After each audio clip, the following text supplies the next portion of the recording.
Hello students, कैसे आप सब। स्वागत है फिर से आपका अपने चैनल केसीएल ट्यूटोरियल में। और आज हम लोग बात करेंगे क्लास नंबर 68 यानी कि 68। हम लोग बात कर रहे हैं आरआरबी फार्मासिस्ट 2024 की तैयारी की, जिसके एग्जाम बहुत जल्दी होने वाले हैं और लगभग हमारा सिलेबस भी खत्म होने के कगार पे है। क्लास नंबर 68 में आज स्टार्ट करेंगे हम फार्मास्यूटिकल इनऑर्गेनिक केमिस्ट्री। और फार्मास्यूटिकल इनऑर्गेनिक केमिस्ट्री की मैं आज क्लास लेकर नहीं आया हूं, मैं आज लेक्चर लेकर नहीं आया हूं। आज मैं एक तरह से देखा जाए तो नोट्स लेकर आया हूं। आपके सामने मैं कुछ नोट्स ला रहा हूं समराइज करके टेबल के फॉर्म में। आपको उसे सिर्फ और सिर्फ याद करना है, उसे याद कर लेना है, रट लेना है। इसमें बहुत कुछ समझने वाली चीजें है नहीं, क्योंकि केमिस्ट्री में फॉर्मूला यूज पर्टिकुलर इसके स्ट्रक्चर को याद करना है। और क्वेश्चन वहां से कैसे बनेंगे मैं आपको प्रैक्टिस कराऊंगा। करीब 100 क्वेश्चन की वो आप वहां से सीखेंगे। तो आईपी कैटेगरी वाइज में डिस्कस करेंगे। तो सबसे पहली कैटेगरी है एसिड बेस एंड बफर। इसकी बात कर लेते हैं। एसिड बेस और बफर चैप्टर नंबर 1 है। तो उसमें पहला कंपाउंड आपके सामने ये रहा। बस कंपाउंड वाइज पढ़िए, नाम वाइज पढ़िए, आपको सब समझ में आ जाएगा। जैसे कि पहला हमारा कंपाउंड जो बेटा वो है ये दिस वन कि एसिड। तो एसिड की डेफिनेशन क्या कहती है? आर्सेनियस एसिड और ब्रोंस्टेड-लोरी एसिड और लुईस एसिड, तीन कॉन्सेप्ट है। आर्सेनियस कहता है किसी भी मॉलिक्यूल को पानी में डिसॉल्व करो, H+ रिलीज करेगा तो वो एसिड है। और आपका जो बेसिकली इसकी बात है ब्रोंस्टेड-लोरी की, तो लोरी साहब का कहना है कि आर्सेनियस साहब का कहना है कि H+ रिलीज करेगा तो एसिड और OH- रिलीज करेगा तो बेस। ब्रोंस्टेड-लोरी कहना है कि जो H+ रिलीज करेगा एसिड और H+ एक्सेप्ट करेगा तो बेस। और यहीं पे लुईस साहब लोन पेयर की बात करते हैं। जो लोन पेयर को एक्सेप्ट करने वाले मॉलिक्यूल है वो एसिड है और लोन पेयर को डोनेट करने वाले मॉलिक्यूल जो है वो बेस है। डेफिनेशन याद कर लो, एग्जांपल से क्वेश्चन पूछता है। पूछेगा NH4 अमोनिया क्या है? अमोनिया जो है ब्रोंस्टेड-लोरी बेस। आपसे पूछेगा अमोनिया क्या है, आयरन क्या है, सॉरी सिल्वर क्या है, जिंक क्या है, सोडियम क्या है, ये आपके लुईस बेस है। तो इस तरह से याद करेगा लुईस एसिड और बेस का। फिर आते हैं डेफिनेशन, यहाँ पे पीएच क्या होता है, बफर क्या होते हैं, उसके एग्जांपल्स यहाँ पे दिया हुआ है, ठीक है। और फिर आते हैं कुछ इसके मॉलिक्यूल्स। जैसे पहला एसिड हमारा है हाइड्रोक्लोरिक एसिड। ये इसका स्ट्रक्चर होता है एक्वस मीडियम में, ये HCl की संरचना होती है। यूज की बात करें तो इसको बेसिकली क्योंकि हमारे पेट में जब कभी क्लोरहाइड्रिया होता है, एसिड कमी होती है, तो वहां पे इसका इस्तेमाल करते हैं एज ए रीजन। हम इसको एज पीएच एडजस्टमेंट के लिए इस्तेमाल करते हैं, एसिडिक एजेंट की तरह इस्तेमाल करते हैं, सॉल्युबिलिटी को बढ़ाने के लिए, स्टेबिलिटी को बढ़ाने के लिए HCl के साथ रिएक्ट करके सॉल्ट बनाने में भी इसका इस्तेमाल किया जाता है। क्वेश्चन यहां से पूछ सकता है। दूसरा एग्जांपल है अमोनियम क्लोराइड। एसिड और बेस चैप्टर से दूसरा एग्जांपल अमोनियम क्लोराइड। ये कफ सिरप वगैरह में इस्तेमाल होता है। इसका स्ट्रक्चर देखिए NH4Cl, ये इसका स्ट्रक्चर याद कर लीजिए। बाकी इसके फंक्शन की बात करें तो एज एक्सपेक्टोरेंट इस्तेमाल होता है, इसलिए खांसी जब होती है बलगम वाली तो उस पर इसको इस्तेमाल करते हैं अमोनियम क्लोराइड को। डायूरेटिक्स की तरह भी काम करता है अगर कभी बॉडी में यूरिन ज्यादा रिलीव कराना हो तो। और एसिडिफायर की तरह भी इस्तेमाल करता है। और क्योंकि अमोनियम आयन जो है वो डिसोसिएट होकर अमोनिया रिलीज करता है, क्लोराइड आयन माइनस रिलीज करता है, तो क्लोराइड रिलीज करने के कारण ये इलेक्ट्रोलाइट की तरह भी इस्तेमाल किया जाता है। बस ऐसे ही पॉइंट्स आपको याद करने हैं, हर रिएजेंट का स्ट्रक्चर और उसके यूज के पॉइंट्स को याद करना है।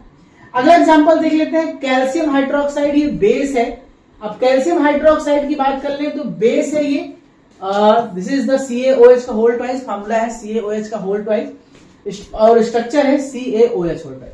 कहां भी यूज होते हैं? As a antacid. अभी आपने डाइजिन पिया होगा, पेट में एसिडिटी बढ़ जाए तो एसिडिटी रिड्यूस करने के लिए हम कैल्शियम हाइड्रोक्साइड का इस्तेमाल करते हैं। डेंटल एप्लीकेशन में दांतों के लिए, जितने भी टूथब्रश है, टूथपेस्ट है, बाकी जो प्रोमाइसिस है, उसके लिए भी हम इस्तेमाल करते हैं कैल्शियम हाइड्रोक्साइड को। स्किन पे भी इसको इस्तेमाल करते हैं, स्किन इरिटेशन बर्न केस में, क्योंकि ये बेस होता है, टॉपिकल एप्लीकेशन है। और इसके साथ साथ ये जब भी किसी की RCT की जाती है, RCT मतलब जो रूट कैनाल ट्रीटमेंट होता है दांतों में, उस केस में भी एज ए एंटीबैक्टीरियल एजेंट इसका इस्तेमाल होता है। तो आपको पता है कैल्शियम हाइड्रोक्साइड का इस्तेमाल as antacid, as a dental application, in topical application और एंटीबैक्टीरियल की तरह होता है, ठीक है। ऐसे इसको बस समझना बेटा। उसके बाद कुछ और एग्जांपल पे आते हैं। तो ये हो गया हमारा ammonium hydroxide. Ammonium hydroxide structure ये है, इसका यूज क्या है? ये पीएच एडजस्ट करने में एज ए रिएजेंट की तरह, क्लीनिंग एजेंट और एक्सिपिएंट की तरह यूज होता है। बस ऐसे ही आईपीसी के सारे चैप्टर्स के सारे जो मॉलिक्यूल्स के खास तौर पे उसका फार्मूला याद करना है, उसका स्ट्रक्चर समझना है और उसके यूज करने। बस ये पूरा का पूरा मैं आपको इस तरह से स्लाइड बना के नोट्स दे रहा हूं।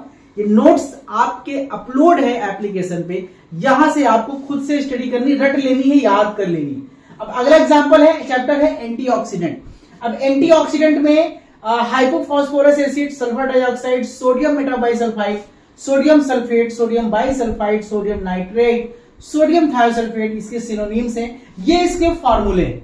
उसके बाद क्या क्या प्रॉपर्टीज होती है और कहां कहां पे यूज होता है, बस टेबल के फॉर्म में लेकर आया हूं।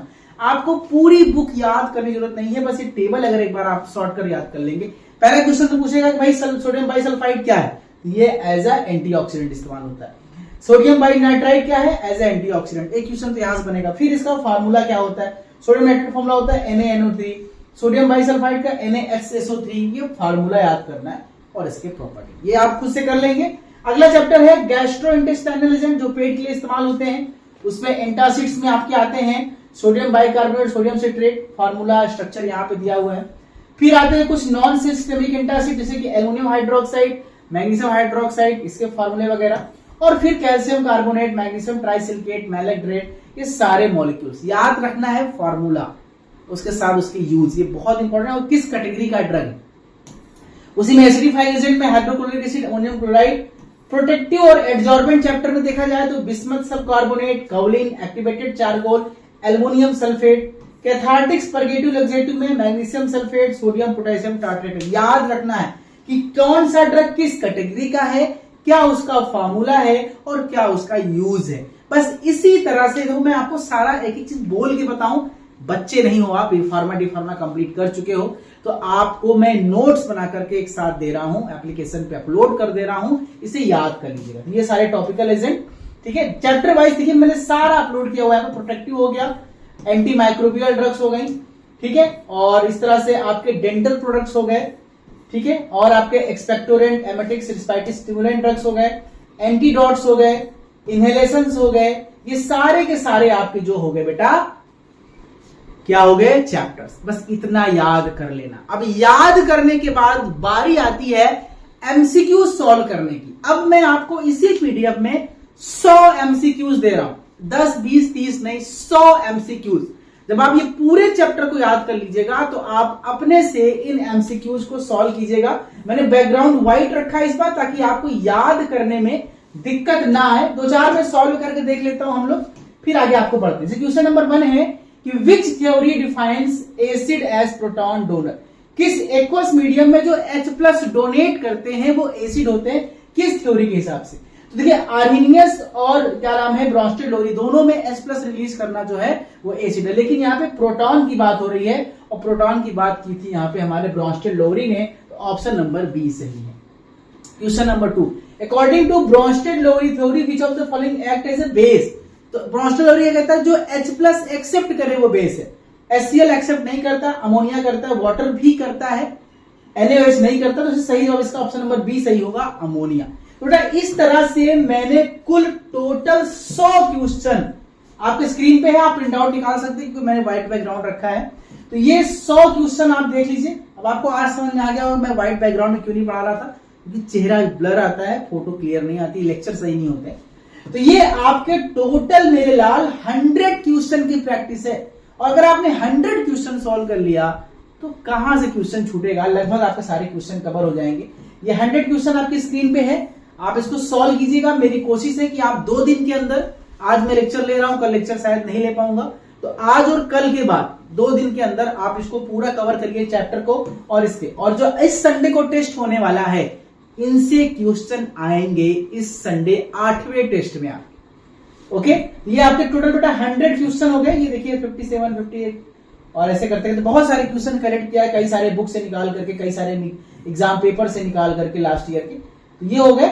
और 100 क्वेश्चन के बाद यहाँ पे लास्ट में आपके सारे आंसर दिए हुए हैं, आप अपने आंसर को मिला लीजिए।